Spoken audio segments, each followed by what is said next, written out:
السلام علیکم ورحمۃ اللہ وبرکاتہ۔ الحمد للہ نحمده ونستعینه ونستغفره ونؤمن به ونتوکل علیہ ونعوذ باللہ من شرور انفسنا ومن سیئات اعمالنا، من يهده الله فلا مضل له ومن يضلل فلا هادي له، وأشهد أن لا إله إلا الله وحده لا شريك له، وأشهد أن سيدنا ونبينا ومولانا محمدا عبده ورسوله. أما بعد، فأعوذ بالله من الشيطان الرجيم، بسم الله الرحمن الرحيم.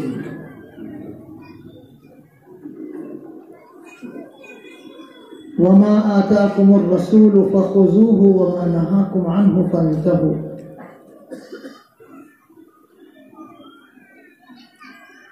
فقال الله تعالى: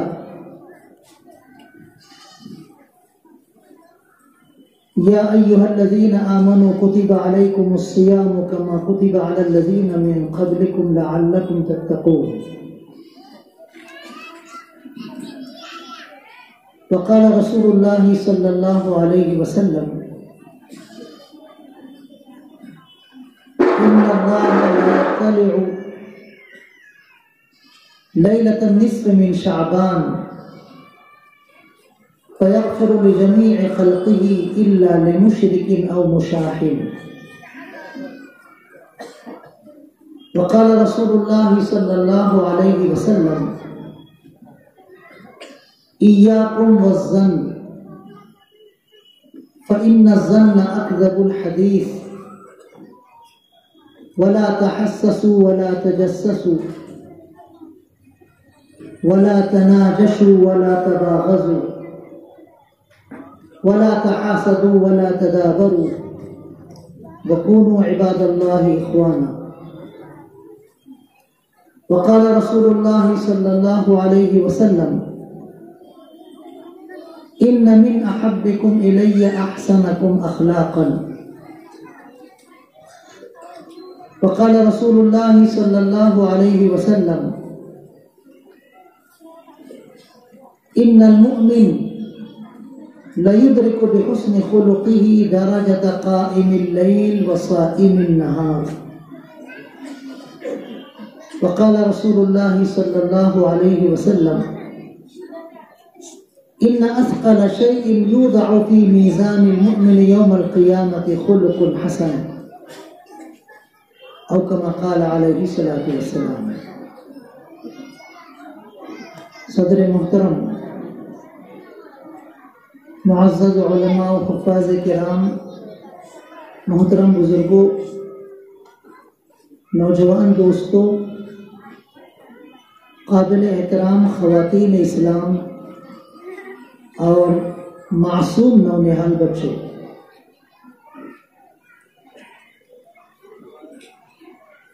یہ شعبان کا مبارک مہینہ اس اعتبار سے بہت اہم مہینہ ہے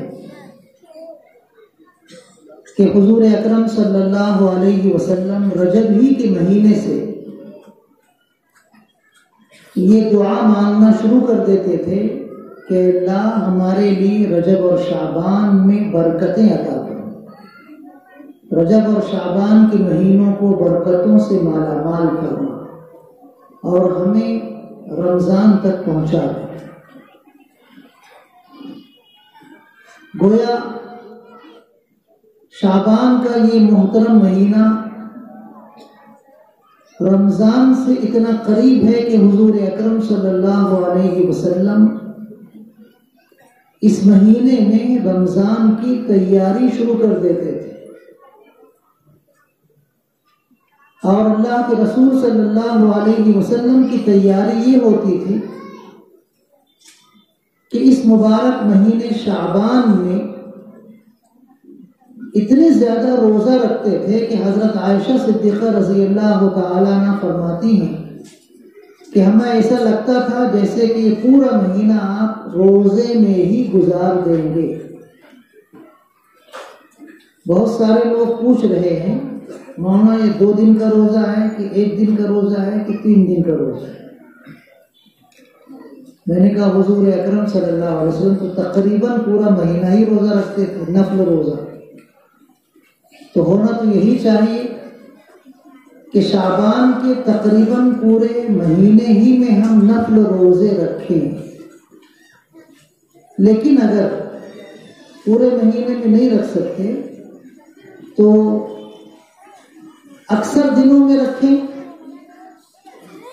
اور اگر اکثر دنوں میں بھی نہیں رکھتے ہیں تو حضور اکرم صلی اللہ علیہ وسلم کی عادت مبارکہ یہ تھی کہ چاندنی جو راتیں ہوتی ہیں 13ویں، 14ویں اور 15ویں، ہر مہینے آپ ان تاریخوں میں روزہ رکھتے ہیں۔ ان کو روشن تاریخیں کہا جاتا ہے، تو اس مہینے کی ان تاریخوں میں ہم روزہ رکھ لیں، اور اگر یہ بھی نہ ہو سکے تو حضور اکرم صلی اللہ علیہ وسلم کا ارشاد ہے، حضرت ابو موسیٰ اشعری رضی اللہ تعالیٰ عنہ کی روایت ہے کہ شعبان کی 15ویں شب میں عبادت کرو اور اس کے بعد والے دن روزہ رکھو۔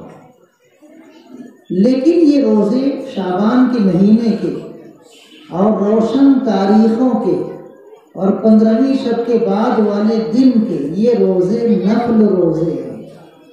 نفل روزے کا مسئلہ یہ ہے کہ اگر آپ رکھیں گے تو آپ کو ثواب ملے گا۔ روزے کا ثواب اللہ کے یہاں بہت زیادہ ہے۔ اللہ نے روزے داروں کے لیے جنت میں ایک مستقل دروازہ بنایا ہے۔ جنت کے 8 دروازے ہیں، 8، ان میں سے ایک اسپیشل دروازہ روزے داروں کے لیے اللہ نے بنایا ہے، جس کا نام ہے باب الریان، سیرابی کا دروازہ۔ اس دروازے سے جو روزے دار ہیں وہ داخل ہوں گے جنت میں، اور بھی نیک اعمال کے لیے اللہ نے جنت میں دروازے بنائے ہیں، لیکن جو روزے دار کا اعزاز اور اکرام اللہ کے یہاں ہوتا ہے وہ بہت عجیب و غریب ہے۔ حدیث قدسی میں اللہ پاک ارشاد فرماتا ہے کہ روزہ میرے لیے اور میں ہی روزے کی جزا اور بدلہ دوں گا۔ نماز ہم پڑھتے ہیں اللہ ہی کے لیے، قرآن پڑھتے ہیں ہم اللہ ہی کے لیے، تسبیح پڑھتے ہیں ہم اللہ ہی کے لیے، ذکر کرتے ہیں اللہ کا اللہ ہی کے لیے، صدقہ و خیرات ہم کرتے ہیں اللہ ہی کے لیے،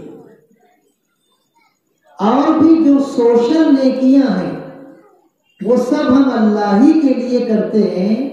لیکن روزے کے بارے میں اللہ خود فرماتا ہے الصوم لی، روزہ میرے لیے، وَأَنَا أَجْزِي بِهِ، اور میں ہی روزے کا بدلہ دوں گا۔ یہ حدیث قدسی ہے، اللہ پاک ارشاد فرماتا ہے حدیث میں۔ تو روزے کی خاص قیمت ہے، خاص منزلت ہے، ایک خاص مرتبہ ہے۔ اس لیے حضور اکرم صلی اللہ علیہ وسلم رمضان آنے سے پہلے رمضان کی جو سب سے اہم عبادت ہے، سب سے افضل عبادت ہے، جو فرض کے درجے میں رمضان کے روزے، اس کے استقبال کے طور پر، اس کی تیاری کے طور پر آپ شعبان میں تقریباً پورا مہینہ روزہ رکھتے ہیں۔ یہ شعبان کا روزہ نفل ہوتا تھا، فرض نہیں ہوتا تھا۔ آپ اگر نفل روزہ رکھو گے ثواب ملے گا، نفل روزہ نہیں رکھو گے تو گناہ نہیں ہوگا۔ لیکن رمضان کے روزے فرض ہیں، وہ ہر بالغ مسلمان کو رکھنا ہی ہے۔ اگر کوئی مجبوری ہے بیماری کی یا کوئی اور مجبوری ہے کہ جس کی وجہ سے روزہ نہیں رکھ سکتے تو بعد میں قضا کریں گے، لیکن روزے کی قضا کرنی پڑے گی۔ ہاں اگر اتنی شدید بیماری ہے کہ بعد میں بھی قضا نہیں کر سکتے تو روزے کا فدیہ دینا پڑتا ہے. ایک دن کے روزے کا فدیہ ایک غریب کو 2 وقت کھانا کھلانا ہے یا 2.25 کلو گیہوں غریب کو صدقہ کرنا ہے. یہ روزہ جو رمضان میں رکھا جاتا ہے فرض ہے. قرآن کریم کی آیت میں نے پڑھی ہے، اے ایمان والو، اللہ پاک ارشاد فرماتا ہے، اے ایمان والو تم پر روزے ایسے ہی فرض کیے گئے ہیں جیسے تم سے پہلی امتوں پر فرض کیے گئے. اس کا مطلب یہ ہوا کہ اللہ نے دوسری امتوں کو بھی روزے فرض قرار دیے تھے، حالانکہ ان امتوں کے روزوں میں وہ خوبیاں نہیں تھیں جو امت محمدیہ علی صاحبہ الصلاۃ والتسلیم کے روزوں میں ہے، کہ اللہ نے امت محمدیہ علی صاحبہ الصلاۃ والتسلیم کے روزوں کو رمضان کا مہینہ عطا فرمایا. رمضان کے مہینے میں ہم جو روزے رکھتے ہیں یہ فرض روزے ہیں، اور رمضان کی عبادتوں کا آپ جانتے ہیں اللہ کے یہاں کتنا اونچا مرتبہ ہے کہ رمضان کے مہینے میں نفل عبادت فرض کے برابر ہوتی ہے، اور فرض عبادت ایک فرض عبادت دوسرے مہینوں کے دوسرے دنوں کے 70 فرضوں کے برابر ہوتی ہے. رمضان میں اللہ پاک ایمان والوں کا رزق بڑھا دیتا ہے. رمضان میں اللہ خوب مغفرت فرماتا ہے، خوب دیتا ہے، خوب دیتا ہے. حضور اکرم صلی اللہ علیہ وسلم نے یہاں تک ارشاد فرمایا کہ اگر کوئی کسی روزے دار کا روزہ افطار کرائے، روزہ کھلائے تو اللہ اس کی مغفرت فرما دے گا، اس کو جہنم سے آزاد کر دے. تو صحابہ کرام رضی اللہ عنہم نے پوچھا، اے اللہ کے رسول، ہمارے پاس تو اتنی طاقت نہیں ہے کہ ہم دوسروں کا روزہ افطار کرائیں، غریب ہیں، ہمیں خود افطار کرنے کے لیے کبھی رہتا ہے کبھی نہیں رہتا، تو ہم پھر یہ ثواب تو نہیں پا سکیں گے، ہم تو اس سے محروم رہے ہیں. تو آپ نے ارشاد فرمایا نہیں، کسی روزے دار کا افطار ایک گھونٹ دودھ کے ذریعے بھی اگر افطار کرایا جائے تو بھی اللہ یہ ثواب دے گا. ایک کھجور کھلا کر بھی افطار کرایا جائے تو بھی یہ ثواب دے گا، بلکہ ایک گھونٹ پانی پلا کر بھی اگر افطار کرایا جائے تو اللہ یہ ثواب دے گا. روزے کی اہمیت دیکھو، رمضان کے روزے کی قدر و قیمت دیکھو کہ صرف روزہ رکھنے ہی کا ثواب نہیں ہے، روزہ رکھنے کا ثواب بھی ہے، روزہ افطار کرانے کا بھی ثواب ہے، اور پھر رمضان میں ایک ایک نیکی کا اتنا زیادہ ثواب کہ نفل کا فرض کے برابر اور ایک فرض کا 70 فرضوں کے برابر. یہ اللہ نے اس امت کو جو روزے فرض دیے ہیں اس میں یہ خوبیاں تھیں کہ رمضان کا مہینہ عطا فرمایا، اور پھر اسی رمضان کے مہینے میں اللہ پاک نے ایک بہت ہی عظیم رات عطا فرمائی جس کو ہم شب قدر کہتے ہیں. شب قدر کی نعمت اتنی عظیم نعمت ہے کہ اللہ نے قرآن کریم میں ایک سورہ مستقل اسی نام سے نازل فرمائی ہے، سورۃ القدر. شب قدر کے نام کی سورہ، اور پوری سورہ میں مکمل طور پر اللہ پاک نے شب قدر ہی کی فضیلت بیان کی ہے. قرآن کریم کی سورتیں عام طور پر جس عنوان کی ہوتی ہیں، جس نام کی ہوتی ہیں، پوری سورہ میں اس نام کی مناسبت مکمل نہیں پائی جاتی، 100% نہیں پائی جاتی. بہت کم صورتیں ایسی ہیں قرآن کریم میں کہ جو اللہ نے نام عطا فرمایا سورے کا، پوری سورہ میں وہی مضمون ہو، وہی مناسبت ہو، اسی بات کو بیان کیا گیا. ایسے بہت کم صورتوں میں ہے. ان صورتوں میں سے ایک سورہ ہے سورۃ القدر، شب قدر والی سورہ.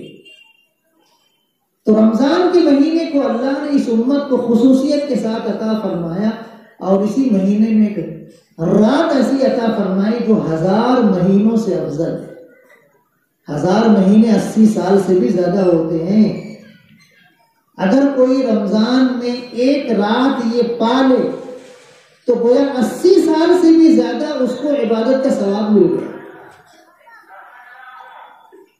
شب قدر کی عبادت اللہ پاک نے اپنے کرم سے اس امت کو عطا فرمائی. حضور اکرم صلی اللہ علیہ وسلم شب قدر کی عبادت حاصل کرنے کے لیے اعتکاف کیا کرتے تھے، کیونکہ اعتکاف میں 24 گھنٹہ معتکف مسجد ہی میں رہتا ہے، مسجد ہی میں سونا، مسجد ہی میں عبادت کرنا، مسجد ہی میں تلاوت کرنا، مسجد ہی میں کھانا، مسجد ہی میں پینا، 24 گھنٹہ مسجد میں رہتے ہیں، صرف اپنی انسانی ضرورت پیشاب پاخانے کی پوری کرنے کے لیے مسجد کے باہر آتے ہیں، ورنہ 24 گھنٹہ معتکف مسجد ہی میں رہتا ہے۔ کیوں؟ تاکہ یہ شب قدر آٹومیٹک اس کو مل جائے، کیونکہ مسجد میں رہے گا تو اعتکاف کی حالت میں معتکف کا سونا بھی ثواب ہو جاتا ہے، عبادت کے برابر ہو جاتا ہے، تو وہ دن میں رہے رات میں رہے اس کو عبادت کا ثواب ملتا ہی رہتا ہے، اور اس طرح اعتکاف کرنے والے کو شب قدر مل ہی جاتی ہے۔ تو اس نعمت عظمیٰ کو حاصل کرنے کے لیے حضور اکرم صلی اللہ علیہ وسلم نے ہر سال اعتکاف فرمایا ہے تاکہ شب قدر کی فضیلت حاصل ہو جائے۔ تو رمضان میں ہم کو اللہ نے روزے عطا فرمائے، رمضان میں اللہ نے ہم کو شب قدر عطا فرمائی، اور رمضان ہی میں اللہ نے قرآن نازل فرمایا۔ اِنَّا أَنزَلْنَاهُ فِي لَيْلَةِ الْقَدْرِ، بے شک ہم نے اس قرآن کو لیلۃ القدر میں نازل کیا، شب قدر میں نازل کیا، اور شب قدر رمضان میں آتی ہے۔ تو علماء بیان فرماتے ہیں کہ پورا قرآن، مکمل قرآن اللہ پاک نے لوح محفوظ سے آسمان دنیا میں اسی مبارک رات میں نازل فرمایا، اور شروع بھی کیا اسی مبارک رات میں جو پہلی وحی قرآن کریم کی نازل ہوئی ہے۔ اعوذ باللہ من الشیطان الرجیم، بسم اللہ الرحمن الرحیم، اقرأ باسم ربک الذی خلق، خلق الانسان من علق، اقرأ وربک الاکرم، الذی علم بالقلم، علم الانسان ما لم يعلم۔ یہ سورہ علق کی 5 آیتیں نازل ہوئی ہیں رمضان ہی میں، شب قدر ہی میں۔ قرآن نازل ہونا شروع ہوا ہے شب قدر کو، مکمل قرآن لوح محفوظ سے اللہ نے آسمان دنیا پر اسی مبارک رات میں نازل فرمایا، اور یہ مبارک رات رمضان میں آتی ہے۔ تو گویا رمضان جیسا مہینہ اللہ نے اس امت کو عطا فرمایا، فرض روزوں کے ساتھ۔ دوسری امتوں کو بھی فرض روزے اللہ نے دیے، لیکن رمضان کی فضیلت نہیں دی۔ یہ اس امت کے لیے اللہ کا بہت ہی عظیم احسان ہے جو رمضان کے ساتھ فرض روزے ہیں اور اس کے ساتھ شب قدر کی نعمت بھی ہے۔ اس رمضان کے مبارک مہینے میں الحمدللہ ثم الحمدللہ اللہ پاک کا اتنا عظیم احسان ہوتا ہے، اتنا عظیم احسان ہوتا ہے کہ ہم سال بھر اس احسان کا شکر بجا لاتے رہیں، ہماری زبانیں سوکھ جائیں گی لیکن ہم اللہ کے شکر کا حق ادا نہیں کر سکیں گے۔ وہ نعمت کیا ہے؟ وہ نعمت یہ ہے کہ اللہ نے اس مہینے رمضان کی عبادتوں کے لیے آسان بنا دیا ہے کہ شیاطین کو اللہ نے اس مہینے میں جکڑ دیا ہے، فرشتوں کے ذریعے شیاطین کو جکڑ دیا، اور یہی وجہ ہے کہ رمضان میں عبادتوں کا کرنا انتہائی آسان ہوتا ہے۔ 5 وقت کی نماز آسانی سے ہو جاتی ہے، قرآن کی تلاوت اتنی آسانی سے ہوتی ہے کہ حیرت ہوتی ہے۔ مسجدوں میں آ کر دیکھو تو اتنے نمازی نظر آتے ہیں، ہر نماز میں، فجر میں بھی، ظہر میں بھی، عصر میں بھی، مغرب میں بھی، عشاء میں بھی، تراویح میں بھی اتنے نمازی نظر آتے ہیں کہ دل خوشی سے نہال ہو جاتا ہے کہ کیا اللہ کا کرم ہے۔ اس مبارک مہینے میں اللہ نے مسلمانوں کی عبادتوں کے لیے یہ سہولتیں عطا فرمائی، یہ آسانیاں عطا فرمائی کہ جو عبادتوں کے اندر خلل ڈالنے والے، عبادتوں کو خراب کرنے والے، عبادتوں سے روکنے والے شیاطین ہیں، اللہ ان کو قید کر دیتا ہے اور ان کو جکڑ کر زنجیروں میں باندھ دیتا ہے تاکہ یہ امت محمدیہ علی صاحب الصلاۃ والتسلیم کی رمضان کی عبادتوں کو خراب نہ کر سکے۔ ایسے مسلمان ہمارے بھائی مسجد میں ٹوپی پہن کر ماشاء اللہ، سبحان اللہ، الحمدللہ صف اول میں نماز پڑھتے نظر آتے ہیں، قرآن کی تلاوت کرتے نظر آتے ہیں کہ ہم کو رشک آتا ہے کہ کیا واقعی انہوں نے اپنے اوقات کو رمضان کی عبادتوں کے لیے وقف کر دیا۔ نوجوان ساتھیوں کو دیکھتے ہیں تو طبیعت بے انتہا خوش ہوتی ہے فجر کے بعد دیکھو تو تلاوت کر رہے ہیں، ظہر کے بعد دیکھو تو تلاوت کر رہے ہیں، عصر کے بعد دیکھو تو قرآن لے کے بیٹھے ہیں تلاوت کر رہے ہیں، مغرب کے بعد دیکھو تو تلاوت کر رہے ہیں، تراویح کے بعد تھک گئے ہیں 20 رکعت پڑھ چکے ہیں تو بھی تلاوت کر رہے ہیں، صبح صادق سے بہت پہلے سحری کر کے آ گئے ہیں مسجد میں، تلاوت کر رہے ہیں، تلاوت کر رہے ہیں، تلاوت کر رہے ہیں، فجر کی اذان ہو گئی، اذان پڑھ کے 2 رکعت مختصر سی پڑھ کے پھر تلاوت کرنے لگ گئے، فجر کی جماعت کھڑی ہوئی 2 رکعت فرض نماز پڑھنے کے بعد پھر تلاوت کرنے لگ گئے۔ کیا عجیب اللہ کا کرم ہے، تلاوت کرنا اتنا عام دنوں میں حفاظ قرآن کو بھی میسر نہیں آتا۔ جو قرآن کے حافظ ہیں، جو علماء ہیں، ان کو بھی اتنا قرآن پڑھنے کا موقع نہیں ملتا رمضان کے علاوہ دوسرے دنوں میں جتنے ہمارے مسلمان بھائی قرآن پڑھتے ہیں۔ کسی سے پوچھو آپ روزانہ کتنا پڑھتے ہو؟ میں 5 پارہ روزانہ پڑھتا ہوں، ماشاءاللہ۔ کسی سے پوچھو آپ کتنا پڑھتے ہو؟ میں 8 پارہ روزانہ پڑھتا ہوں۔ آپ کتنا پڑھتے ہیں؟ میں 10 پارہ روزانہ پڑھتا ہوں۔ آپ؟ میں 15 پارہ روزانہ پڑھتا ہوں۔ اور یقیناً ہمارے شہر میں ایسے مسلمان بھائی اور بہنیں ہیں جو رمضان میں روزانہ پورا قرآن پڑھتے ہیں، بالکل یقیناً۔ اب آپ سوچئے کہ اتنی تلاوت کرنا کبھی دوسرے دنوں میں ممکن ہوتا ہے؟ نہیں ہوتا۔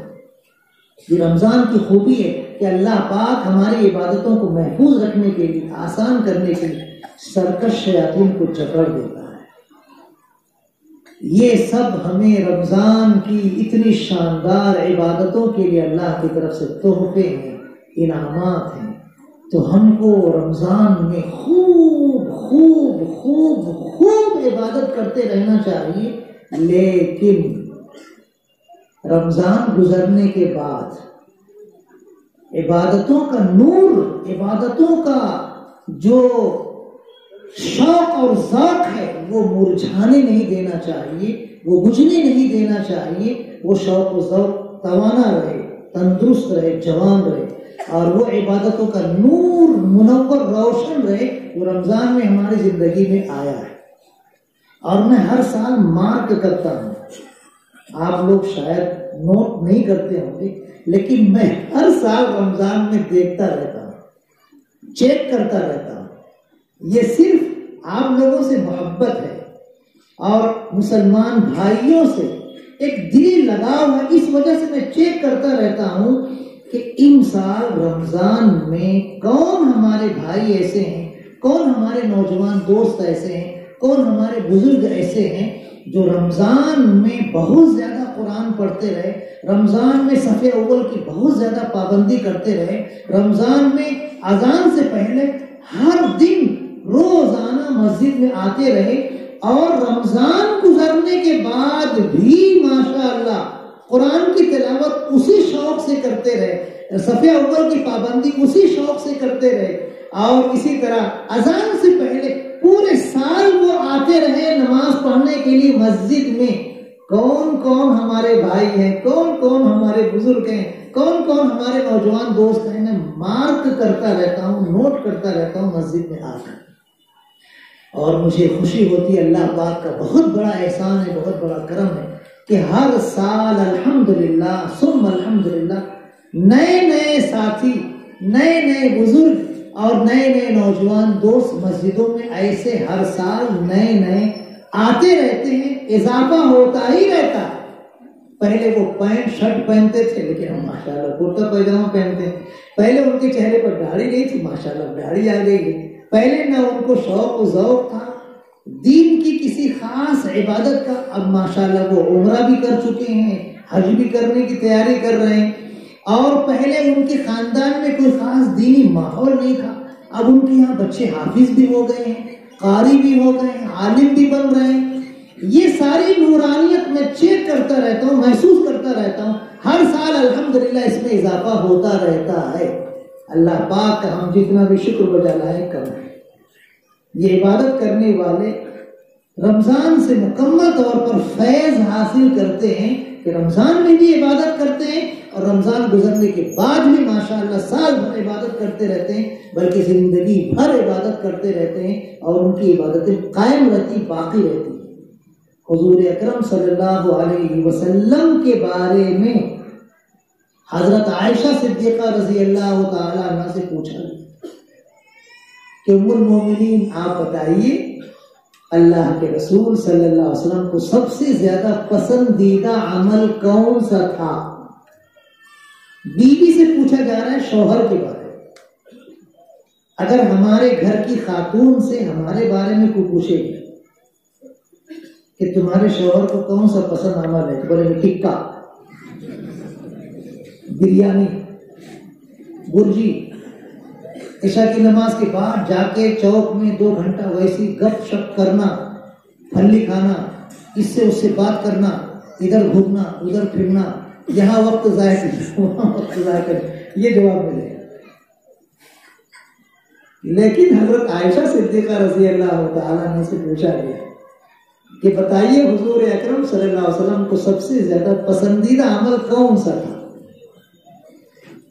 بیوی بھی ذہین ہے، مزاج شناس ہے، انہوں نے جواب دیا میں نے زندگی بھر حضور اکرم صلی اللہ علیہ وسلم ایک چیز محسوس کی، کیا؟ آپ کو وہ عمل پسند تھا جو مسلسل کیا جائے، ہمیشہ کیا جائے، چھوڑ پکڑ کر نہیں، چاہے تھوڑا ہی عمل کیوں نہ ہو، جو مسلسل کیا جائے، ہمیشہ کیا جائے، وہ حضور اکرم صلی اللہ علیہ وسلم کو پسند تھا۔ یہ تو ام المومنین حضرت عائشہ رضی اللہ تعالیٰ عنہ نے جو محسوس کیا وہ بیان کیا۔ خود حضور اکرم صلی اللہ علیہ وسلم کی پیاری حدیث ہے، آپ نے ارشاد فرمایا کہ اللہ پاک کو وہ عمل اپنے بندے کا پسند ہے جو مسلسل نیک عمل کیا جائے، چاہے وہ تھوڑا ہی کیوں نہ۔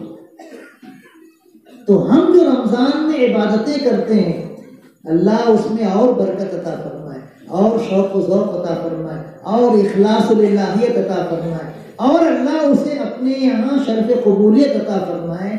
لیکن ہم کو صرف رمضان تک ہی وہ عمل نہیں کرنا ہے، رمضان گزرنے کے بعد بھی ہم کو وہ نیک عمل کرنا ہے۔ قرآن کی تلاوت ہو، صدقہ و خیرات ہو، زکوٰۃ کی ادائیگی ہو، اسی طرح نمازوں کی پابندی ہو، اسی طرح اللہ کی راہ میں اللہ کے اور بھی جو نیک اعمال کیے جاتے ہیں، اللہ کا ذکر ہے، تسبیحات کی پابندی ہے، یہ سب ہم کو رمضان گزرنے کے بعد بھی کرتے رہنا چاہیے۔ اگر ہم نے صرف رمضان تک کیا، رمضان کے بعد ہم نے وہ عمل بالکل ختم کر دیا، پھر وہی جمعہ کی نماز، جمعہ کی نماز، جمعہ کی نماز، جمعہ کی نماز، کوئی فرض نماز نہیں، کوئی نفل نماز نہیں، تو یہ سمجھ لیجیے کہ رمضان کی عبادتیں ہماری مقبول نہیں ہوئی۔ ہماری عبادتوں کی قبولیت کی علامت ہے کہ اللہ اس نیک عمل کو دوبارہ کرنے کی توفیق عطا فرمائے، بار بار کرنے کی توفیق عطا فرمائے، یہ ہماری نیکیوں کی قبولیت کی علامت ہے۔ تو رمضان جیسا مبارک مہینہ چند دنوں میں آنے والا ہے، ہم کو رمضان کی تیاری کرنا ہے نفل روزوں سے۔ اس مہینے میں نفل روزہ رکھو۔ حضور اکرم صلی اللہ علیہ وسلم نے 15ویں شعبان کو عبادت کرنے سے متعلق حکم دیا ہے اور اس کی فضیلت بھی بیان فرمائی ہے، اور پھر اس کے بعد دوسرے دن میں نفل روزہ رکھنے کی بھی آپ نے تلقین فرمائی ہے۔ تو ہم اس مہینے میں نفل روزہ رکھیں جو شعبان کے نفل روزے، تاکہ رمضان میں روزہ رکھنے کی عادت ہو جائے۔ حالانکہ رمضان میں ایک ماحول ہوتا ہے ماشاءاللہ، چھوٹے چھوٹے بچے بھی روزہ رکھتے ہیں، چھوٹی چھوٹی بچیاں بھی روزہ رکھتی ہیں، اور بیمار مسلمان بھی روزہ رکھتے ہیں، اور کمزور مسلمان بھی روزہ رکھتے ہیں، بلکہ بہت سارے محنت کش، بہت سارے مزدور، بہت سارے دن بھر تھکا دینے والے، عمل کرنے والے، محنت کرنے والے مسلمان بھی روزہ رکھتے ہیں۔ ایک ماحول ہوتا ہے رمضان میں روزہ رکھنے کا۔ اگر ابھی سے ہم روزہ رکھنا شروع کر دیں تو رمضان میں روزہ رکھنا آسان ہو جائے گا، اور اگر نہیں رکھتے ہیں شعبان کے مہینے کے نفل روزے تو رمضان میں تو ہم کو رکھنا ہی ہے، ہر بالغ مسلمان کو رکھنا ہے، اور ایک آدھ 2 روز تھوڑا سا محسوس ہوتا ہے، اس کے بعد پھر عادت ہو جاتی ہے ماشاءاللہ، اور آسانی اس پہ روزہ ادا ہونا شروع ہو جاتا ہے۔ سحری بھی ہوتی ہے، افطار بھی ہوتا ہے، اور پھر اس کے بعد افطار کے وقت کی دعائیں اور سحری کے وقت کی عبادتیں وہ ایسا منظر پیش کرتی ہیں کہ ایسا لگتا ہے جیسے انسانوں کا معاشرہ نہیں بلکہ فرشتوں کا معاشرہ۔ میں نے خود شہر کی ایک مسجد میں، ہمارے شہر دھولیا کی ایک مسجد میں طاق راتوں میں، رمضان کے آخری عشرے کی جو طاق راتیں ہیں 21ویں 23ویں 25ویں 27ویں اور 29ویں، میں نے ان طاق راتوں میں ایک رات مسجد میں افطار کیا، گھر نہیں گیا، وہیں رہا، تلاوت کرتا رہا، دیکھتا رہا۔ لوگ مغرب کی نماز پڑھ کے چلے گئے، پھر عشاء کی اذان سے پہلے کچھ عشاء کی اذان کے بعد آئے، عشاء کی نماز پڑھے اور پھر اس کے بعد تراویح پڑھے۔ تراویح پڑھنے کے بعد میں یہ سمجھا کہ شاید اب دھیرے دھیرے چلے جائیں گے، لیکن وہ طاق راتوں میں نے دیکھا تراویح کے بعد بھی مسجد میں اتنے زیادہ لوگ قرآن پڑھ رہے تھے، کوئی نماز پڑھ رہا تھا، کوئی دعا مانگ رہا تھا، کوئی رو رہا تھا، کوئی گڑگڑا رہا تھا۔ صبح صادق سے کچھ پہلے تک، یعنی سحری کے وقت تک میں نے دیکھا ہمارے مسلمان بھائی آتے تھے، کوئی نماز پڑھ رہا ہے، کوئی دعا مانگ رہا ہے، کوئی قرآن پڑھ رہا ہے، کوئی رو رہا ہے۔ رات بھر یہی عمل میں نے دیکھا، پوری مسجد نور ہی نور نظر آ گئی۔ میں سمجھا سب چلے جائیں گے، لائٹ آف ہو جائے گا، سونے والے سو جائیں گے، لیکن کوئی نہیں سویا۔ رمضان میں اللہ کا یہ کرم ہے، تو یہ جو نورانیت اللہ کی طرف سے ہم کو ملتی ہے رمضان میں، اس کو باقی رکھو، اس کو محفوظ رکھو، اور رمضان گزرنے کے بعد اس کو ضائع مت ہونے دو۔ تہجد ہم نے رمضان میں پڑھی ہے، تہجد بھی نفل نماز ہے، اب سال بھر اس کی پابندی کرو۔ صبح صادق سے آدھا گھنٹہ پہلے اٹھ جاؤ، 4 رکعت پڑھ لو، قل اعوذ برب الفلق، قل اعوذ برب الناس، قل یا ایھا الکافرون، قل هو اللہ احد، جو بھی سورہ یاد ہے ان سورتوں کے ذریعے ہم تلاوت کرتے رہیں اور تہجد پڑھتے رہیں سال بھر، پوری زندگی۔ تو تہجد پڑھنے کی جو فضیلت ہے وہ ہم کو ایسی عظیم شکل میں ملے گی کہ ہم سوچ نہیں سکتے۔ حضور اکرم صلی اللہ علیہ وسلم کے ایک صحابی ہیں حضرت عبداللہ ابن عمر رضی اللہ تعالی عنہ، حضور اکرم صلی اللہ علیہ وسلم کے رشتے میں سالے لگتے ہیں، سالے۔ حضرت عبداللہ ابن عمر رضی اللہ تعالیٰ عنہ کی بہن حضرت حفصہ رضی اللہ تعالیٰ عنہ حضور اکرم صلی اللہ علیہ وسلم کی زوج مطہرہ ہیں، آپ کی بیوی۔ یہ عبداللہ ابن عمر رضی اللہ عنہ کہتے ہیں کہ حضور اکرم صلی اللہ علیہ وسلم فجر کی نماز پڑھ لینے کے بعد لوگوں کی طرف چہرے انور پھیر کر بیٹھتے تھے اور لوگوں سے پوچھتے تھے کہ تم میں سے کسی نے کوئی خواب دیکھا ہے؟ بتاؤ۔ تو کوئی خواب دیکھتا تھا، وہ بتاتا تھا، حضور اکرم صلی اللہ علیہ وسلم پھر اس کی تعبیر بیان کرتے تھے کہ اس خواب کی تعبیر یہ ہے، اس خواب کی تعبیر یہ ہے، اس خواب کی تعبیر یہ ہے، اس خواب کا مطلب یہ ہے، اس خواب کا مطلب یہ ہے۔ ایک دن حضرت عبداللہ ابن عمر رضی اللہ تعالی سوچنے لگے کہ میں کیوں نہیں کوئی خواب دیکھتا ہوں۔ اس نے آج ایک خواب بیان کیا، کل اس نے بیان کیا تھا، اور اس کے بعد وہ فلاں بیان کیا، مجھے کوئی خواب کیوں نہیں دکھتا؟ اگر مجھے بھی دکھتا تو میں بھی حضور اکرم صلی اللہ علیہ وسلم کے سامنے بیان کرتا اور حضور اکرم صلی اللہ علیہ وسلم اس کی تعبیر بیان کرتے، کتنا اچھا لگتا۔ لیکن خواب دکھتا ہی نہیں تھا۔ بہت سوچتے تھے، سوچتے سو جاتے تھے، لیکن خواب دکھتا نہیں۔ کبھی کبھی آدمی جو سوچتا ہے وہ خواب میں نظر آ جاتا ہے، لیکن نہیں نظر آتا، کچھ دکھتا ہی نہیں تھا خواب میں۔ ایک رات ان کو خواب دکھا، لیکن وہ اتنا ڈینجر اور اتنا خوفناک خواب تھا کہ عبداللہ ابن عمر رضی اللہ عنہ کی ہمت نہیں ہوئی اس خواب کو حضور اکرم صلی اللہ علیہ وسلم کے سامنے بیان کرنے کی، ہمت نہیں ہوئی۔ خواب بہت ڈینجر تھا، بہت خطرناک خواب تھا۔ وہ خواب کیا تھا؟ وہ خواب یہ تھا کہ عبداللہ ابن عمر رضی اللہ تعالی عنہ نے یہ دیکھا کہ یہ جا رہے ہیں اکیلے، اور اچانک سامنے ان کو جہنم نظر آئی، بہت خطرناک، ایسے شعلے آگ کے اٹھ رہے تھے۔ یہ ایک دم ڈر گئے، رک گئے۔ 2 آدمی آئے، ایک آدمی ادھر سے ان کے ہاتھ کو پکڑا، ایک آدمی ادھر سے ان کے ہاتھ کو پکڑا، اور دونوں ان کو گھسیٹ رہے تھے، چلے تجھے ہم جہنم میں لے جائیں گے، چل تجھے ہم جہنم میں لے جائیں گے۔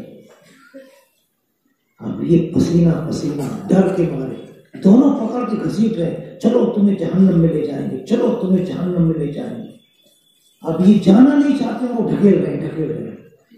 یہ بیچارے ڈر کے مارے خوف زدہ تھر تھر کانپ رہے ہیں، پسینہ پسینہ ہو گئے، چھڑانا چاہتے ہیں لیکن چھڑا نہیں پا رہے۔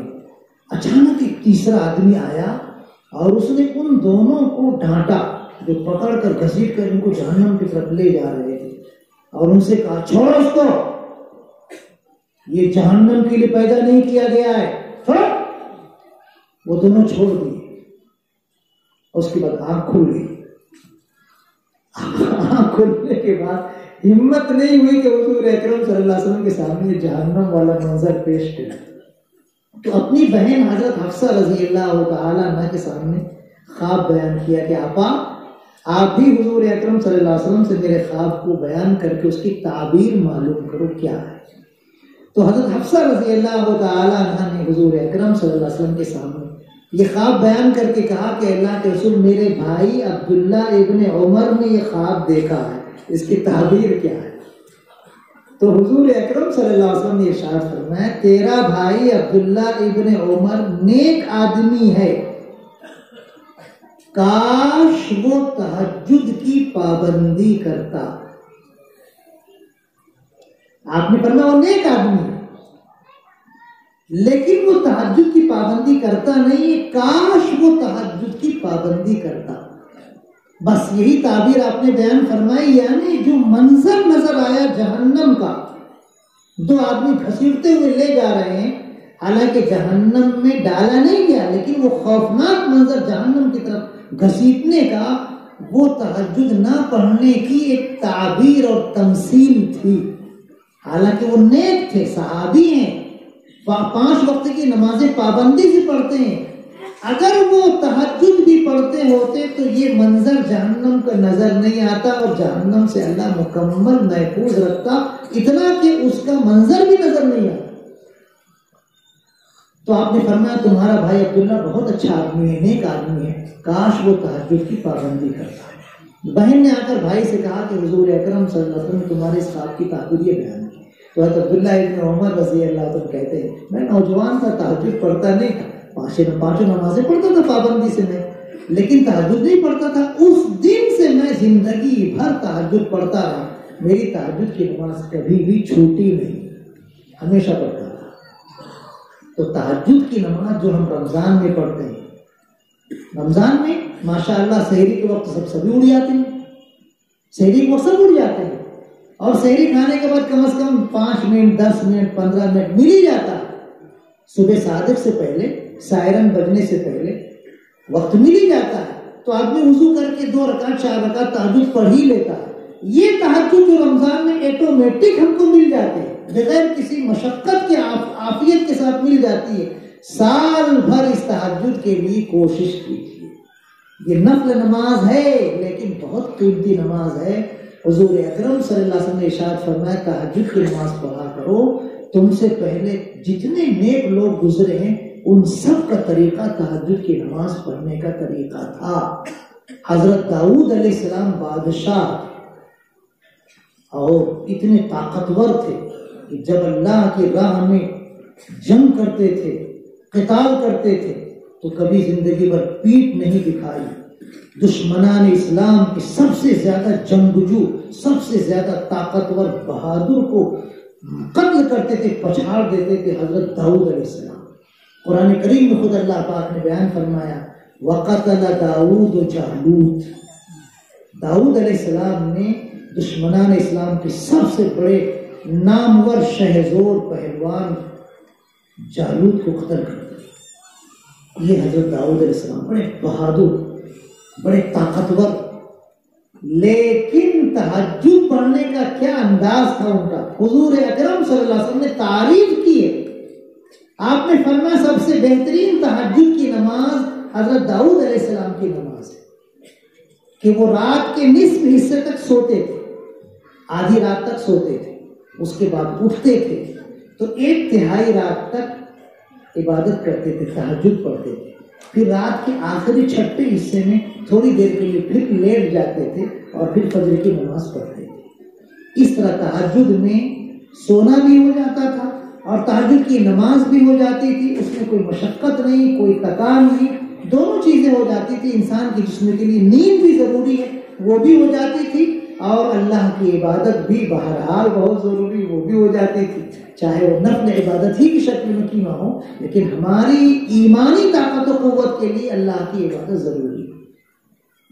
تو رمضان میں جو ہم تہجد پڑھتے ہیں، اس تہجد کو سال بھر پڑھنے کی کوشش کرو۔ رمضان میں ہم قرآن کی تلاوت کرتے ہیں، سال بھر قرآن کی تلاوت کرنے کی پابندی کرو۔ رمضان میں صف اول کے لیے ہم شوق و ذوق سے آتے ہیں۔ میں دیکھتا ہوں آدھا گھنٹہ پہلے، اذان سے آدھا گھنٹہ پہلے لوگ صف اول میں آنے کے لیے ہماری زبان میں جھڑا مارتے ہیں، جھڑا۔ صف اول میں جگہ پانے کے لیے جھگڑے تک ہوتے ہیں، تو میں تک ہو جاتی ہے۔ اتنا شوق رمضان میں، یہ شوق رمضان گزرنے کے بعد مرجھانا نہیں چاہیے، کسی نہ کسی درجے میں باقی رہنا چاہیے۔ رمضان میں ہم صدقہ و خیرات کرتے ہیں، سال بھر صدقہ و خیرات کرتے رہے۔ رمضان میں ہم فرض روزے رکھتے ہیں، سال بھر نفل روزے رکھتے رہے۔ یہ رمضان کا استقبال ہے، جو آج کے اس پروگرام میں ایک عنوان ہے، استقبال رمضان کا۔ باتیں اور بھی بہت ساری تھی، لیکن وقت اجازت نہیں دے گا۔ اب جو آج کی مبارک رات ہے، شب قدر، اس سے متعلق کچھ باتیں آپ کی خدمت میں پیش کرنی ضروری ہے۔ میں نے ایک حدیث آپ کے سامنے پیش کی، حضرت ابو موسیٰ اشعری رضی اللہ تعالی عنہ کی حدیث۔ حضرت ابو موسیٰ اشعری رضی اللہ تعالی عنہ سے روایت ہے، نبی اکرم صلی اللہ علیہ وسلم نے ارشاد فرمایا کہ بے شک اللہ پاک شعبان کی 15ویں رات میں، یعنی شب برات میں، اپنی تجلیات ظاہر فرماتا ہے اور اپنی تمام مخلوقات کی مغفرت فرماتا ہے، سب کو معاف کر دیتا ہے۔ جو مکلف مخلوقات ہیں، انسان اور جنات، ان کو اللہ معاف کر دیتا ہے، ان کی مغفرت فرماتا ہے، لیکن شرک کرنے والے کی مغفرت نہیں ہوتی، اور آپس میں کینہ، کپٹ، بغض رکھنے والے کی مغفرت نہیں ہوتی۔ یہ روایت حضرت ابو موسیٰ اشعری رضی اللہ تعالی عنہ کی ہمارے لیے شب برات کے موقع پر بہت اہم روایت۔ فضیلتیں بہت ہیں شب برات کی۔ حضرت عائشہ صدیقہ رضی اللہ تعالی عنہا فرماتی ہیں، ترمذی شریف کی روایت ہے، فرماتی ہیں کہ ایک رات حضور اکرم صلی اللہ علیہ وسلم میرے گھر میں میرے یہاں آرام فرما رہے تھے۔ باری تھی حضرت عائشہ رضی اللہ تعالی عنہ کی رات گزارنے کی، آپ رات گزار رہے تھے، میاں بیوی جیسے آرام کرتے ہیں آپ آرام کر رہے تھے۔ اچانک رات کے کسی حصے میں حضرت عائشہ رضی اللہ تعالی عنہ کی آنکھ کھل گئی۔ بستر ٹٹول کر دیکھا تو حضور اکرم صلی اللہ علیہ وسلم موجود نہیں تھے، بستر پر حضور اکرم صلی اللہ علیہ وسلم موجود نہیں تھے، اور یہ شعبان کی 15ویں رات تھی، شب برات تھی۔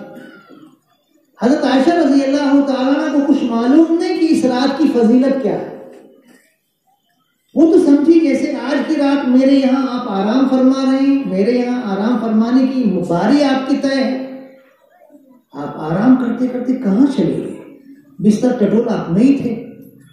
تو حضرت عائشہ رضی اللہ تعالیٰ عنہ کے ذہن میں یہ بات آئی کہ ہو سکتا ہے مجھ کو چھوڑ کر کسی اور بیوی کے گھر گئے ہوں گے۔ تو ایک رقابت کا جذبہ پیدا ہو گیا کہ میرے اندر کون سی ایسی خامی ہے کہ مجھے چھوڑ کر دوسری بیوی کے یہاں چلے گئے۔ وہ تو یہ سمجھ رہی تھی۔ اب حضور اکرم صلی اللہ علیہ وسلم کو ڈھونڈنے کے لیے گھر سے باہر جیسے ہی دروازہ کھول کے قدم رکھی، حضور اکرم صلی اللہ علیہ وسلم کا جو مکان، حضرت عائشہ رضی اللہ تعالیٰ عنہ کا حجرہ، وہ وہی مکان ہے جہاں رسول اکرم صلی اللہ علیہ وسلم کا روضہ پاک،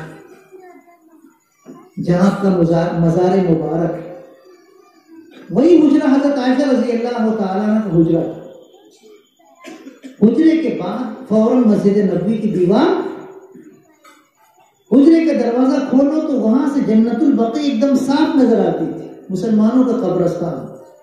آج بھی آپ سلام پڑھ کے حضور اکرم صلی اللہ علیہ وسلم کے روضہ پاک پر سلام پڑھ کے جب آپ آگے بڑھیں گے تو سامنے ہی جنت البقیع آپ کو نظر آئے گی، مسلمانوں کا جو قبرستان ہے جنت البقیع۔ تو حضرت عائشہ رضی اللہ تعالیٰ جیسے ہی دروازہ کھول کر باہر قدم نکالی تو حضور اکرم صلی اللہ علیہ وسلم کو دیکھا، آپ جنت البقیع میں۔ مسلمان جو وفات پا چکے ہیں ان کے لیے مغفرت کی دعا کر رہے ہیں۔ سارا جو بدگمانی کا غبار تھا وہ دھل گیا، پرسکون ہو گئی۔ لیکن حضور اکرم صلی اللہ علیہ وسلم نے بھی دیکھ لیا کہ عائشہ مجھے ڈھونڈنے کے لیے گھر کے باہر قدم نکالی، مجھے دیکھ کر فوراً اندر چلی گئی۔ تو حضور اکرم صلی اللہ علیہ وسلم آئے اور آ کر کہنے لگے، عائشہ کیا تو یہ سمجھتی ہے کہ اللہ اور اس کے رسول تیرے حق میں خیانت کریں گے؟ تیرا جو حق ہے تجھ کو نہیں دیں گے، ناانصافی کریں گے؟ تو حضرت عائشہ رضی اللہ تعالی عنہ نے کہا کہ اللہ کے رسول، میں نے تو یہی سمجھا تھا کہ آپ میرے کمرے سے چلے گئے، کسی اور بیوی کے یہاں چلے گئے ہوں گے۔ تو حضور اکرم صلی اللہ علیہ وسلم نے ارشاد فرمایا، عائشہ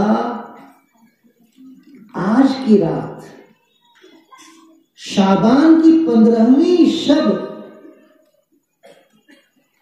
یہ وہ مبارک رات ہے کہ اس مبارک رات میں اللہ پاک آسمان دنیا پر نازل ہوتا ہے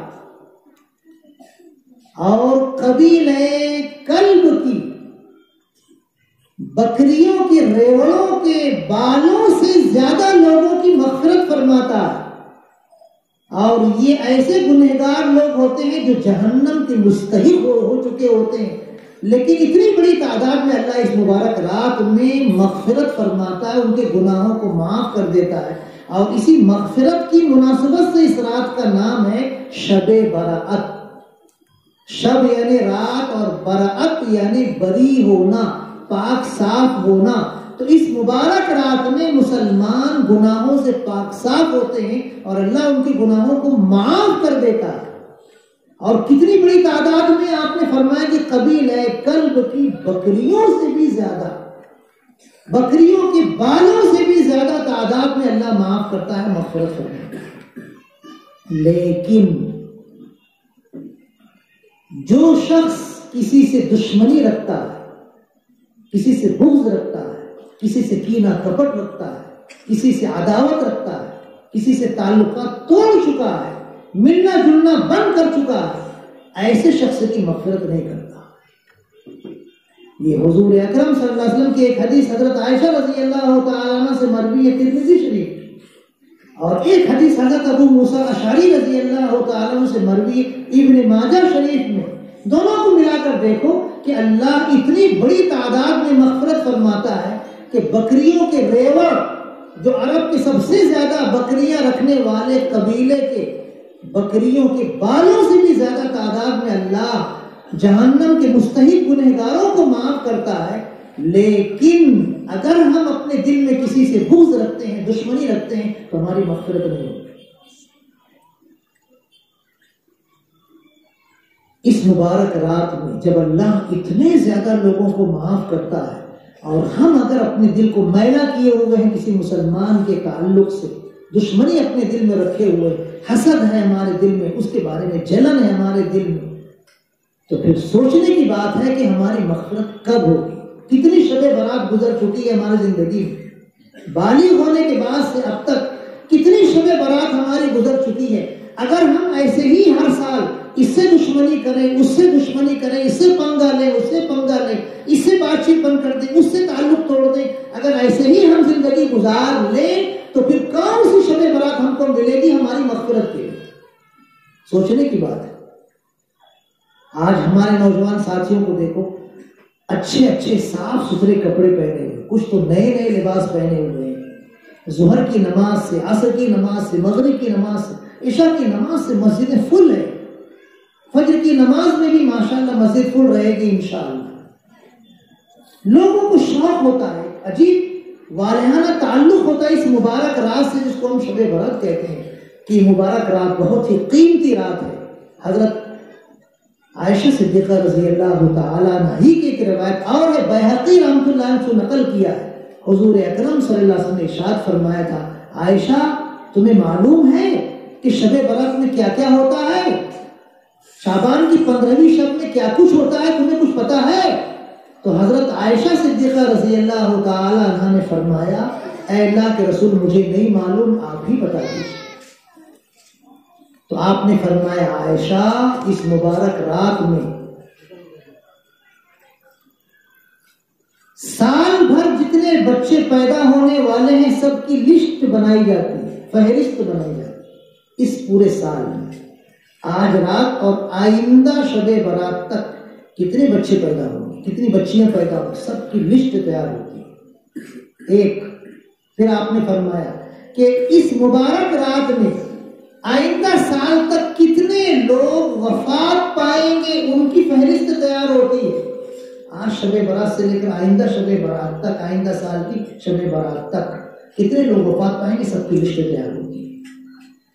اس مبارک رات میں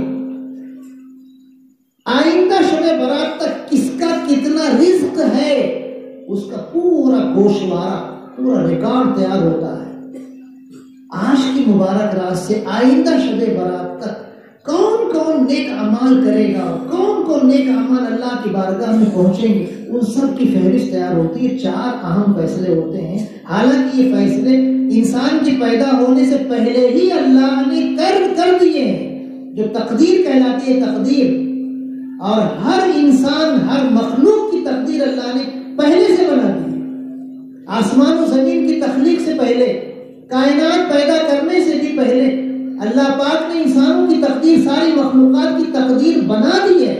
لیکن کسی کو نہیں معلوم کہ کس کی تقدیر میں کیا ہے، فرشتوں کو بھی نہیں معلوم.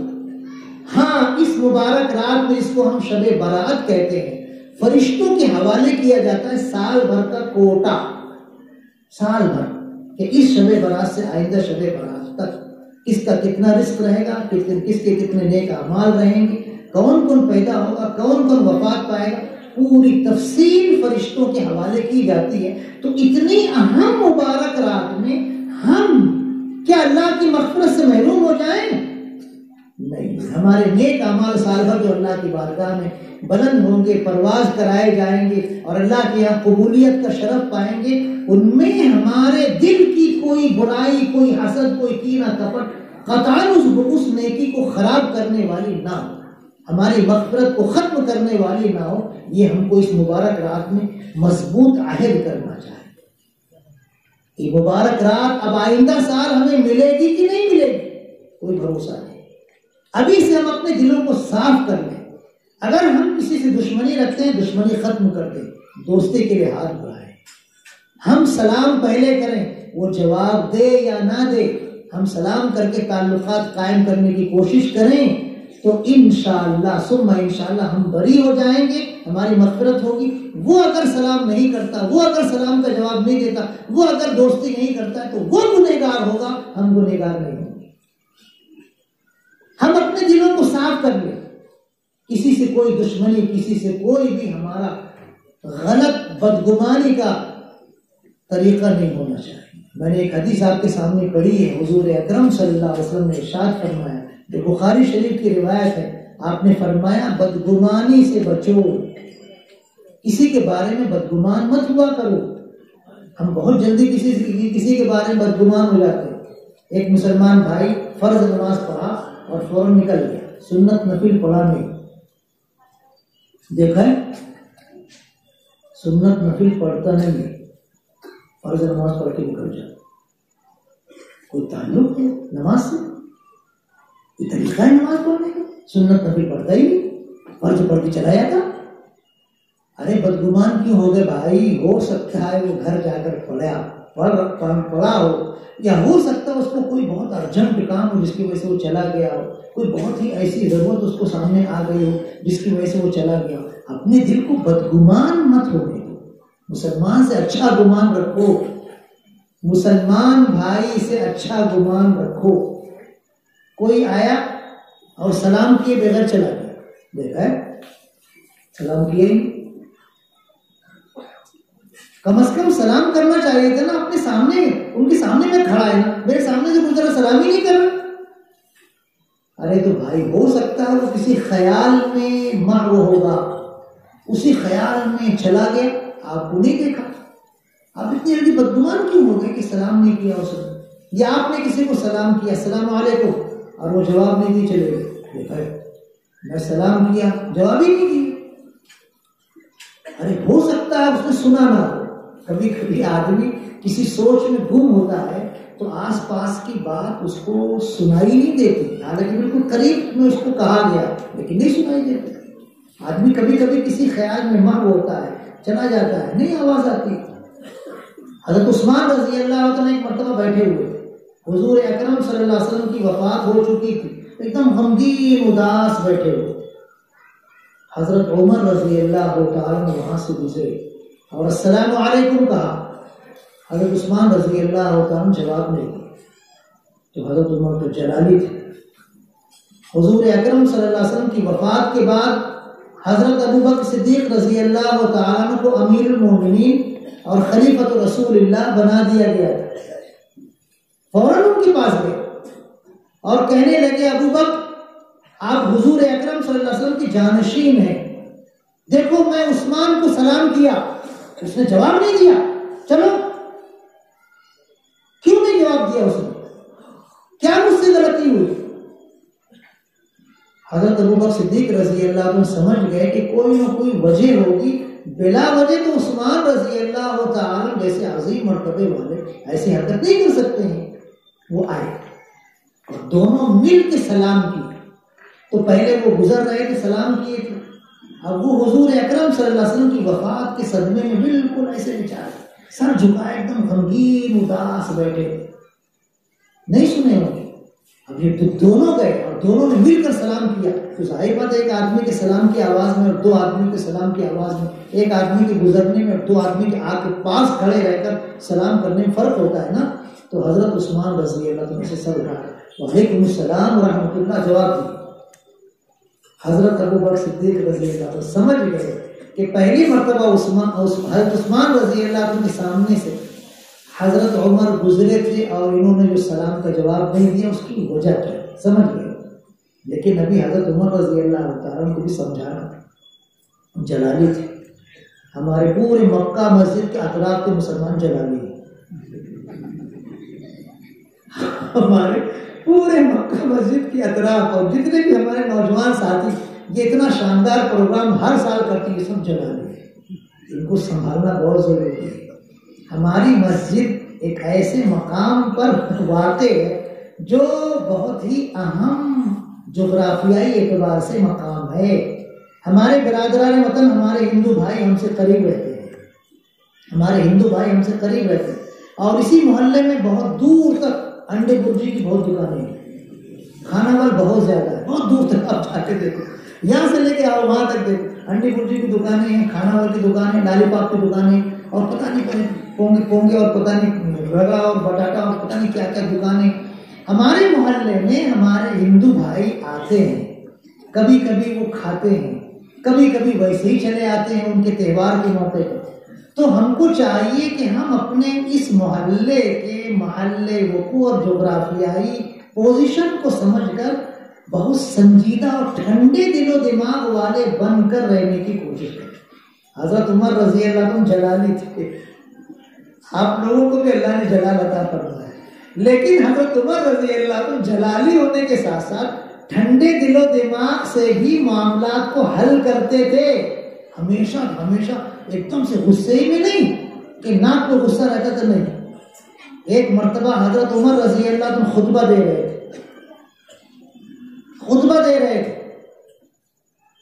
اور ایک چادر ان کی لنگی کی طرح تھی اور ایک چادر ان کے جسم پر اوپر کے حصے میں جیسے احرام کی اوپر کی چادر ہوتی ویسے تھا۔ ایک آدمی کھڑا ہو، امیر المومنین ہم آپ کی بات نہیں مانیں گے، نہیں کریں گے.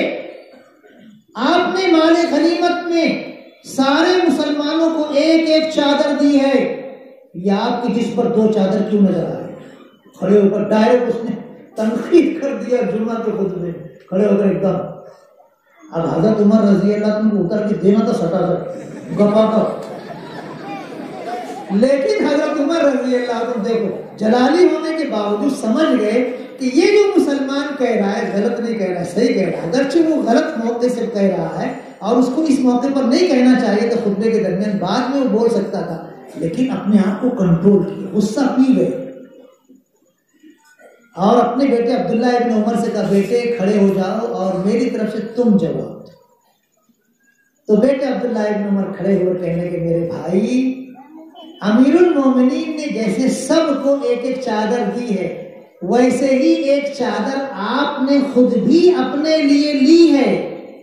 یہ 2 چادر جو آپ کے جس پر نظر آ رہی ہے، وہ 2 چادر آپ نے اپنے امیر المومنین ہونے کی وجہ سے ڈبل سے حق جتا کر نہیں لیا ہے. آپ نے ایک ہی چادر لی تھی، لیکن وہ ایک چادر میں آپ کا پورا جسم سما نہیں پا رہا تھا، پورے جسم کو ڈھانک نہیں پا رہی تھی وہ ایک چادر. تو میں نے اپنے حصے کی چادر جو مجھے ملی تھی، میں نے والد بزرگوار کو ہدیتاً دے دیا ہے، تحفتاً دے دیا ہے. تو اب ان کے جسم پر 2 چادر نظر آ رہی، ایک ان کی خود کی اور ایک میری ہے جو میں نے دیا ہے. تو وہ آدمی فوراً کہنے کا جی ہاں ہم آپ کی بات مانیں گے، آپ کی اطاعت کریں گے اور آپ کا حکم قبول کریں گے. فوراً بیٹھ گئے. تو آپ لوگوں کو اللہ نے صلاحیت دی ہے، یہ جلال بھی رہنا چاہیے. لیکن ہم جس محلے میں واقع ہیں، ہمارا جو محلے وقوع ہے، یہ بہت نازک ہے، حساس ہے. اس وقت ملک کے حالات ایسے ہیں کہ ہم کو برادران وطن سے قریب ہونا چاہیے، ان کو اپنے قریب کرنا چاہیے. میں نے ایک حدیث پڑھی ہے، حضور اکرم صلی اللہ علیہ وسلم نے ارشاد فرمایا ہے کہ تم میں مجھے سب سے زیادہ محبوب، تم میں مجھے سب سے زیادہ پسندیدہ وہ مسلمان ہے جس کے اخلاق تم میں سب سے اچھے ہوں.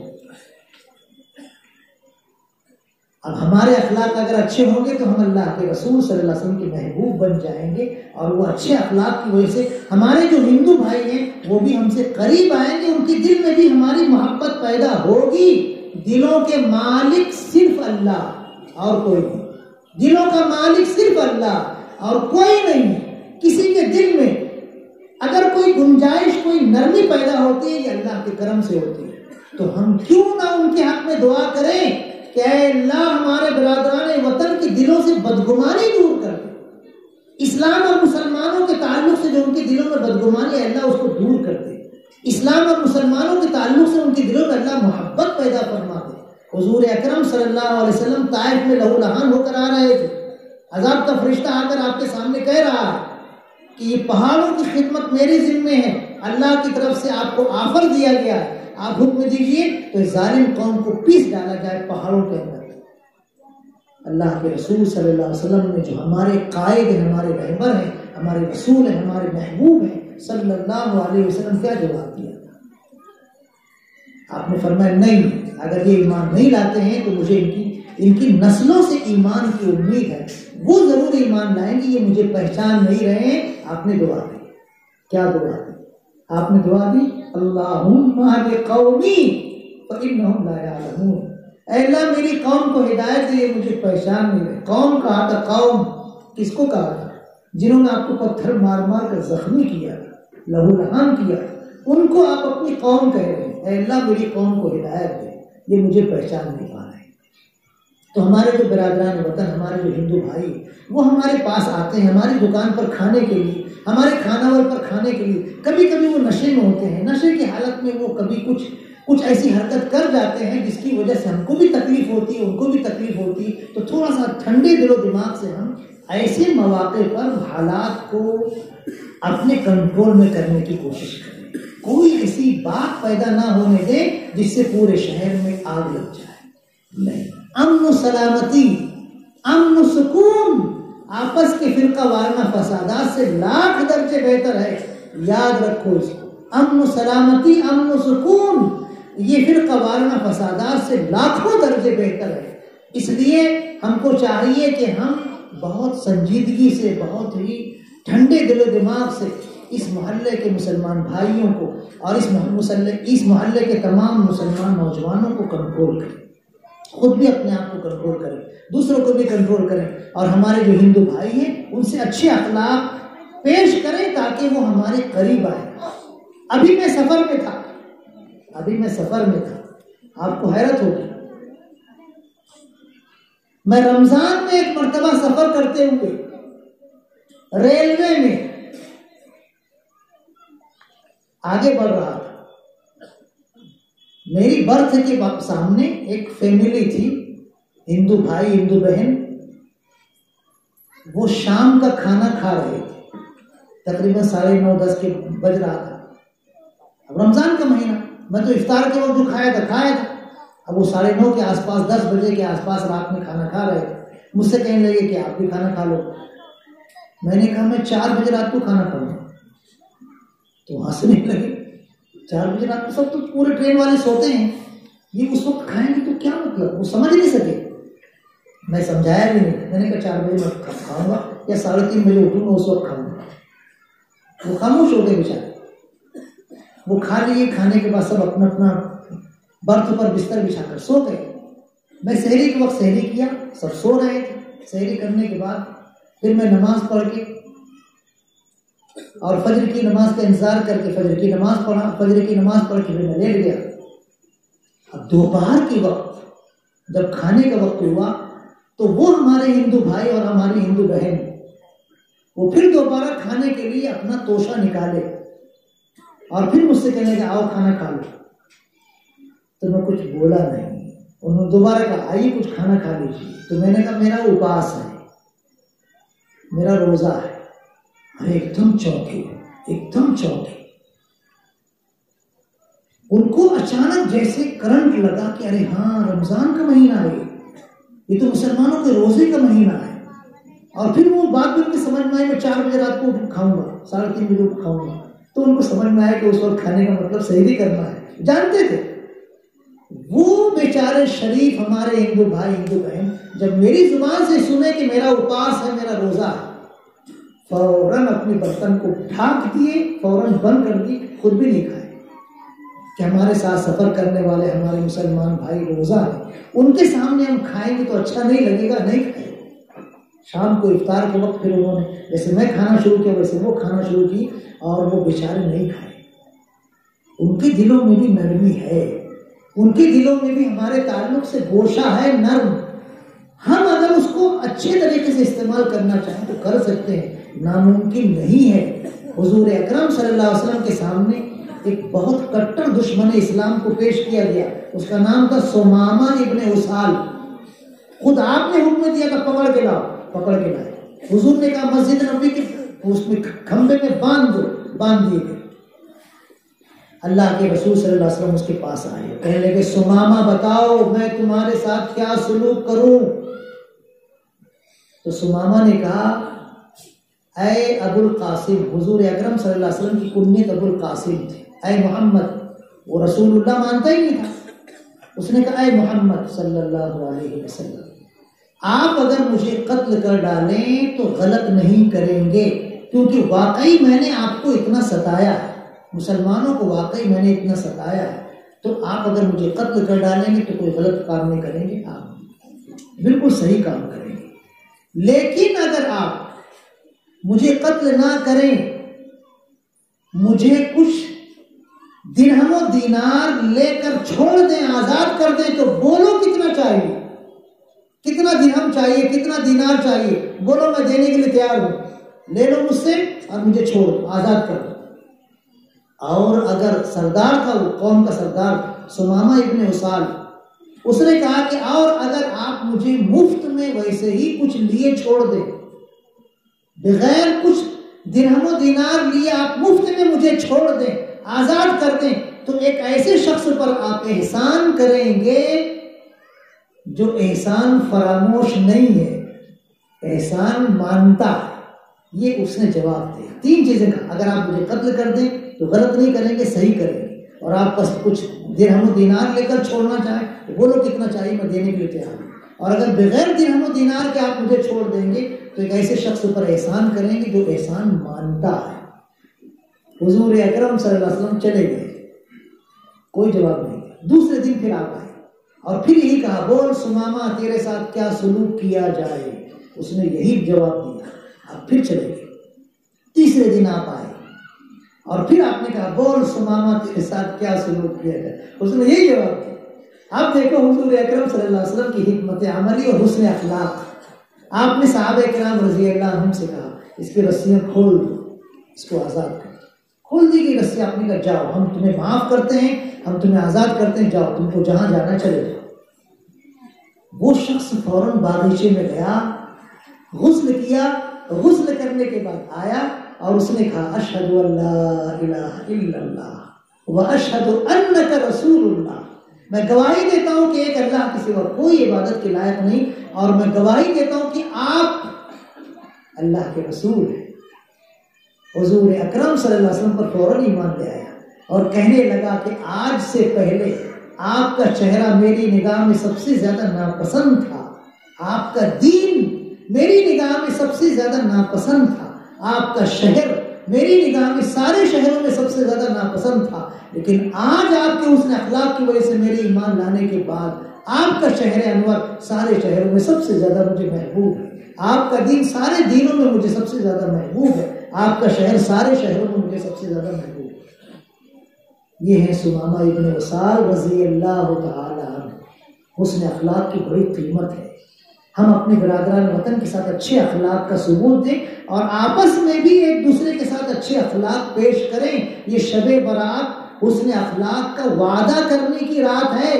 اللہ سے وعدہ کرو کہ ہم اب کبھی کسی مسلمان سے اپنے دل کو میلا نہیں کریں گے، کسی مسلمان سے ہم دشمنی نہیں کریں گے، تعلق توڑیں گے نہیں، ہم اس سے کوئی جلن، کوئی حسد، کوئی رقابت اپنے دل میں محسوس نہیں کریں گے۔ ہم نے اسے معاف کر دیا، اے اللہ اس کے دل میں بھی میری محبت ڈال دے کہ وہ بھی مجھے معاف کر دے۔ یہ دل یاد رکھو اللہ کا دیا ہوا انمول تحفہ ہے۔ یہ دل کسی مسلمان سے حسد کرنے کے لیے نہیں ہے، کسی مسلمان سے دشمنی کرنے کے لیے نہیں ہے، یہ دل تو سراپا محبت والا دل ہے۔